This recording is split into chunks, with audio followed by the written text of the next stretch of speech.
Hi friends, ನಮಸ್ತೆ. Welcome to Srishti's kitchen. ಇವತ್ತಿನ ನಮ್ಮ ಕಿಚನ್ನಲ್ಲಿ ಹೊಸ ರೀತಿಯ ಬ್ರೇಕ್ಫಾಸ್ಟ್ ಅಂದರೆ ಸ್ಟಫ್ಡ್ ಆಲೂ ಪರೋಟಾನ ಹೇಗೆ ಮಾಡ್ಕೊಳ್ಳೋದು ಅಂತ ತೋರಿಸ್ಕೊಡ್ತಾ ಇದ್ದೀನಿ.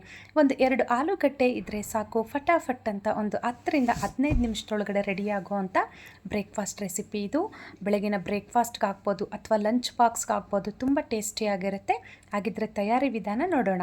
ಫ್ರೆಂಡ್ಸ್, ಈ ರೆಸಿಪಿನ ಮಾಡ್ಕೊಳ್ಳಿಕ್ಕೆ ಮೊದಲಿಗೆ ಹಿಟ್ಟು ಕಲಿಸ್ಕೊಳ್ಳಿಕ್ಕೆ ಅಗಲವಾಗಿರೋ ಒಂದು ಬೌಲ್ ತೆಗೆದುಕೊಂಡು ಇದಕ್ಕೆ ನಾನು ಒಂದು 2 ಕಪ್ಪಷ್ಟು ಗೋಧಿ ಹಿಟ್ಟನ್ನು ಹಾಕ್ಕೊಳ್ತಿದ್ದೀನಿ.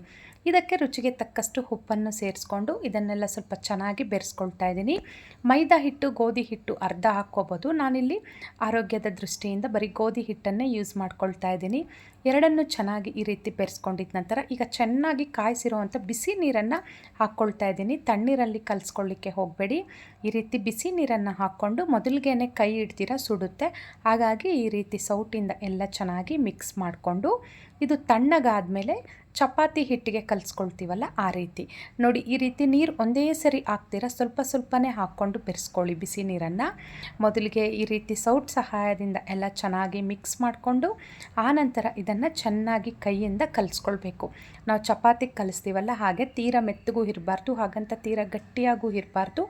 ಮೀಡಿಯಮ್ಮಾಗಿ ಚೆನ್ನಾಗಿ ಇದನ್ನು ಹಿಟ್ಟನ್ನು ಚೆನ್ನಾಗಿ ಕಲಿಸ್ಕೊಳ್ಳಿ. ಈಗ ಇದಕ್ಕೆ 1 ಸ್ಪೂನಷ್ಟು ಎಣ್ಣೆಯನ್ನು ಸೇರಿಸ್ಕೊಳ್ತಾ ಇದ್ದೀನಿ. ಈಗ ಹಿಟ್ಟನ್ನು ಚೆನ್ನಾಗಿ ಈ ರೀತಿಯಾಗಿ ಪ್ರೆಸ್ ಮಾಡಿಕೊಂಡು ಚೆನ್ನಾಗಿ ಈ ರೀತಿ ಸಾಫ್ಟಾಗಿ ಕಲಿಸ್ಕೊಳ್ಳಿ. ವಿಡಿಯೋದಲ್ಲಿ ನೋಡ್ತಾ ಇರ್ಬೋದು, ಈ ರೀತಿಯಾಗಿರಬೇಕು. ತೀರ ಗಟ್ಟಿ ಇರಬಾರ್ದು, ಹಾಗಂತ ತೀರ ಸಾಫ್ಟಾಗೂ ಇರಬಾರ್ದು. ತೋರಿಸ್ತಾ ಇದ್ದೀನಿ ನೋಡಿ, ಈ ರೀತಿ ಇರಬೇಕು. ಈಗ ಇದನ್ನು ಮುಚ್ಚಿಟ್ಬಿಡೋಣ. ಮುಚ್ಚಿಟ್ಟು ಪಕ್ಕಕ್ಕಿಟ್ಟು ಸ್ಟಫಿಂಗ್ ರೆಡಿ ಮಾಡ್ಕೊಳ್ಳಿಕ್ಕೆ ನಾನಿಲ್ಲಿ ಒಂದು 2 ಆಲೂಗಡ್ಡೆ ಹೊಟ್ಟೆಲ್ಲ ತೆಗೆದು ತೊಳೆದು ಇಟ್ಟಿದ್ದೀನಿ ನೋಡಿ. ಈಗ ಇದನ್ನು ತುರ್ಕೋಬೇಕು. ಇದನ್ನು ಮೀಡಿಯಮ್ ಇದರಲ್ಲಿ ತುರ್ಕೊಳ್ಳಿ. ಅಂದರೆ ತುರಿಯೋದು 3 ಟೈಪ್ ಇರುತ್ತಲ್ಲ, ಸಣ್ಣಗೆ, ಮೀಡಿಯಮ್ಮು, ದೊಡ್ಡದು. ಈ ರೀತಿ ಮೀಡಿಯಮ್ ಸೈಜಲ್ಲಿ ಇದನ್ನೆಲ್ಲ ತುರ್ಕೊಳ್ಳಿ. 2 ಆಲೂಗಡ್ಡೆಯನ್ನು ಈ ರೀತಿ ತುರಿದಿಟ್ಕೊಂಡಿರೋ ಅಂಥ ಆಲೂಗಡ್ಡೆ ತುರಿ ಇದೆ ಅಲ್ವಾ, ಇದನ್ನು ಒಂದು ಬೌಲ್ಗೆ ಹಾಕ್ಕೊಂಡು ಸ್ಟವ್ ಮೀಡಿಯಮ್ ಫ್ಲೇಮಲ್ಲಿ ಇಟ್ಕೊಂಡು ಒಂದು 2-3 ನಿಮಿಷಗಳ ಕಾಲ ಇದನ್ನು ಕುಕ್ ಮಾಡ್ಕೋಬೇಕಾಗತ್ತೆ. ಈ ರೀತಿ ತುರಿದಿಟ್ಕೊಂಡಿರೋ ಅಂಥದ್ದನ್ನು ನಾನು ಬೌಲ್ಗೆ ಸೇರಿಸ್ಕೊಳ್ತಾ ಇದ್ದೀನಿ. ಈಗ ಸ್ಟವ್ ಆನ್ ಮಾಡಿ ಒಂದು 3 ನಿಮಿಷಗಳ ಕಾಲ ಇದನ್ನು ಕುಕ್ ಮಾಡಿಕೊಂಡು ಸ್ಟವ್ ಆಫ್ ಮಾಡಿಕೊಂಡು ಈ ರೀತಿಯಾಗಿ ಒಂದು ತೂತ್ ಬಟ್ಲಿಗೆ ನಾವು ಬೇಯಿಸಿಟ್ಕೊಂಡಿರೋ ಅಂಥ ಆಲೂ ತುರಿಯನ್ನು ಹಾಕ್ಕೊಬಿಡಿ. ಈ ರೀತಿ ಹಾಕ್ಕೊಳ್ಳೋದ್ರಿಂದ ನೀರೆಲ್ಲ ಸಪ್ರೇಟ್ ಆಗುತ್ತೆ. ಹಾಗಾಗಿ ಈಗ ಸ್ಟವ್ ಆನ್ ಮಾಡಿ ಸ್ಟವ್ ಮೇಲೆ ಒಂದು ಪ್ಯಾನ್ ಇಟ್ಟಿದ್ದೀನಿ.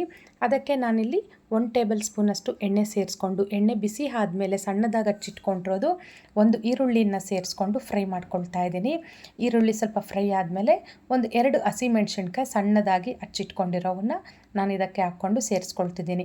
ಈರುಳ್ಳಿ ಒಳ್ಳೆ ಬಣ್ಣ ಬರೋವರೆಗೂ ಇದನ್ನು ಸ್ವಲ್ಪ ಚೆನ್ನಾಗಿ ಫ್ರೈ ಮಾಡಿಕೊಂಡು ಈಗ ನಾವು ಇದಕ್ಕೆ ಆಲೂಗಡ್ಡೆ ತುರಿನ ಸೇರಿಸ್ಕೊಳ್ಳೋಣ. ನಾವಿಲ್ಲಿ ಶೋಧಿಸಿ ರೆಡಿ ಮಾಡಿಟ್ಟಿದ್ವಲ್ಲ, ಈಗ ನೀರು ಸಪ್ರೇಟು, ತುರಿ ಸಪ್ರೇಟ್ ಆಗಿರುತ್ತೆ. ಈಗ ಆಲೂಗಡ್ಡೆ ತುರಿನ ಈ ಒಗ್ಗರಣೆಗೆ ಹಾಕ್ಕೊಂಡು ಎಲ್ಲ ಚೆನ್ನಾಗಿ ಒಮ್ಮೆ ಮಿಕ್ಸ್ ಮಾಡ್ಕೊಳ್ಳಿ. ಈ ರೀತಿಯಾಗಿ ಮಿಕ್ಸ್ ಮಾಡ್ಕೊಂಡಿದ್ದ ನಂತರ ಈಗ ಇದಕ್ಕೆ 1 ಚಿಟಿಕೆಯಷ್ಟು ಅರಿಶಿನ ಪುಡಿನ ನಾವು ಸೇರಿಸ್ಕೊಳ್ಳೋಣ. ಅರಿಶಿನ ಪುಡಿ ಹಾಕಿದ್ಮೇಲೆ ಹಾಗೆಯೇ ರುಚಿಗೆ ತಕ್ಕಷ್ಟು ಉಪ್ಪನ್ನು ಸಹ ಹಾಕ್ಕೊಳ್ತಾ ಇದ್ದೀನಿ. ಹಿಟ್ಟು ಕಲಸೋವಾಗೂ ಹಾಕಿದ್ವಿ, ನೋಡ್ಕೊಂಡು ಹಾಕ್ಕೊಳ್ಳಿ. ಹಾಗೆ 1 ಟೀ ಸ್ಪೂನಷ್ಟು ಹಚ್ಚ ಖಾರದ ಪುಡಿನ ಹಾಕ್ಕೊಳ್ತಾ ಇದ್ದೀನಿ. ಇಷ್ಟೇ ಸಿಂಪಲ್. ಇನ್ನು ಯಾವುದೇ ಗರಂ ಮಸಾಲ ಆಗಲಿ, ಧನಿಯಾ ಪುಡಿ ಆಗಲಿ ಅಥವಾ ಶುಂಠಿ ಬೆಳ್ಳುಳ್ಳಿ ಪೇಸ್ಟ್ ಆಗಲಿ ಯಾವುದೂ ಹಾಕ್ತಾ ಇಲ್ಲ. ಬರೀ ಇಷ್ಟೇ ಉಪ್ಪು, ಅರಿಶಿನ, ಖಾರದ ಪುಡಿ, ಇಷ್ಟು 3 ಇಂಗ್ರೀಡಿಯೆಂಟ್ಸ್ನ ಹಾಕ್ಕೊಂಡು ಎಲ್ಲ ಚೆನ್ನಾಗಿ ಈ ರೀತಿ ಮಿಕ್ಸ್ ಮಾಡ್ಕೊಳ್ಳಿ. ಸ್ಟವ್ ಕಡಿಮೆ ಹುರಿಯಲ್ಲಿಟ್ಕೊಂಡು ಎಲ್ಲ ಈ ರೀತಿ ಮಿಕ್ಸ್ ಮಾಡ್ಕೊಳ್ತಾ ಇದ್ದರೆ ಅದು ಸ್ವಲ್ಪ ಡ್ರೈ ಆಗಲಿಕ್ಕೆ ಬರುತ್ತೆ. ಆಗ ಸ್ಟವ್ ಆಫ್ ಮಾಡಿಕೊಂಡು ಸಣ್ಣದಾಗಿ ಹಚ್ಚಿಟ್ಕೊಂಡಿರೋ ಅಂಥ ಕೊತ್ತಂಬರಿ ಸೊಪ್ಪನ್ನು ಹಾಕ್ಕೊಂಡು ಎಲ್ಲ ಒಮ್ಮೆ ಬೆರೆಸ್ಕೊಂಡು ಇದನ್ನು ಕೆಳಗಿಳಿಸ್ಕೊಳ್ಳಿ. ತಣ್ಣಗಾಗಬೇಕಿದು. ಅಷ್ಟರಲ್ಲಿ ಇಲ್ಲಿ ಹಿಟ್ಟು ಸಹ ಚೆನ್ನಾಗಿ ನಾದ್ಕೊಂಡಿದೆ.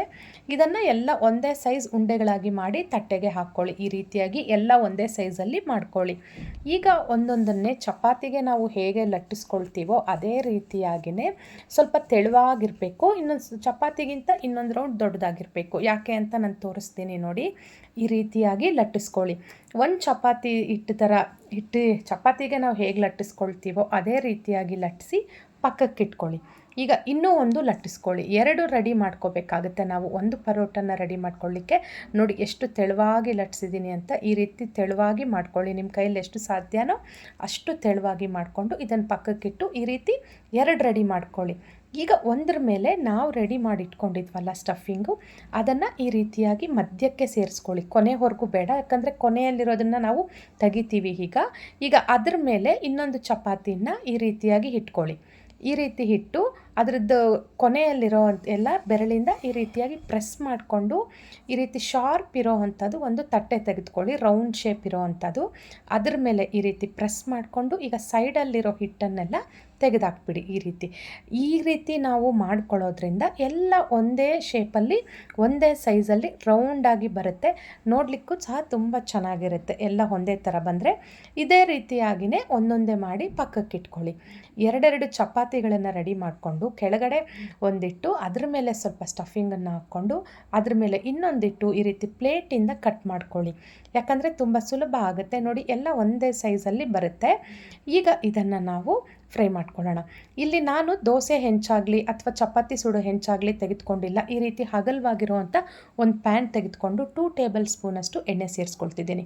ಇದು ಪೂರಿಗೆ ಹಾಕಿದಷ್ಟು ಎಣ್ಣೆನೂ ಹಾಕೋವಾಗಿಲ್ಲ, ಹಾಗಂತ ಚಪಾತಿಗೆ ಹಾಕಿದಷ್ಟು ಕಡಿಮೆನೂ ಇಲ್ಲ.